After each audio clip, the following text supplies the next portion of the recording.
Hello, good morning. Welcome to తను మను vlogs. Shopping మాల్కి వెళ్ళామండి. అక్కడ సామాన్లు అయితే పర్చేస్ చేసాము. అక్కడ ఆఫర్స్ అని చూపిస్తున్నారు. బిల్లింగ్లోకి వచ్చాక ఆఫర్స్ లేవు, రేట్ అయితే మామూలుగా వేస్తున్నారు. మేమైతే అక్కడ చూసుకోలేదు, ఇంటికి వచ్చాక చూసుకున్నాము. బిల్లింగ్కి అక్కడ ఆఫర్స్ రేట్ పెట్టిన దానికి తేడా ఉందండి. ఒకసారి అయితే ప్రతి ఒక్కరు చెక్ చేసుకోవాలండి, ఆఫర్స్ని చూసి మోసపోకూడదు.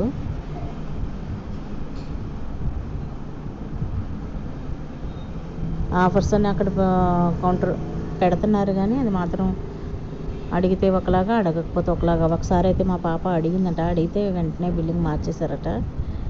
అడగకపోతే ఇలాగా, అడిగితే ఇలాగా చేస్తున్నారు. కొద్దిగా చూసుకొనే కొనుక్కోవాలండి ఏవైనా.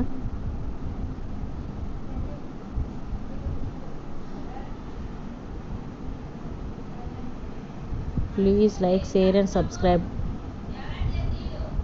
థ్యాంక్ యూ ఫర్ వాచింగ్ అండి.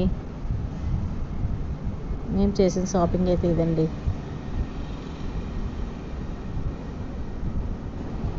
ఎప్పుడు మోసం చేసేవాడు తప్పుది కాదండి, మోసపోయేవాడిదే తప్పు. మనదే తప్పు. మన రూపాయిని మనం ఎలా వినియోగించాలో నేర్చుకోవాలి ముందు. వాళ్ళు మోసం చేశారు, వాళ్ళదే తప్పు అనడం తప్పు.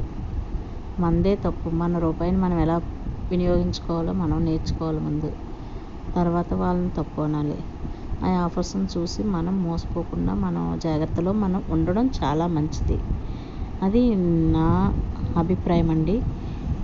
ఎవరి అభిప్రాయం వాళ్ళకు ఉండొచ్చు. అందరికీ ఒకలాంటి అభిప్రాయం ఉండాలని ఏం లేదు. ఎవరి ఒపీనియన్ వాళ్ళదండి. అందరికీ అందరూ నచ్చాలని రూల్ లేదు. Thank you for watching. Please like, share and subscribe.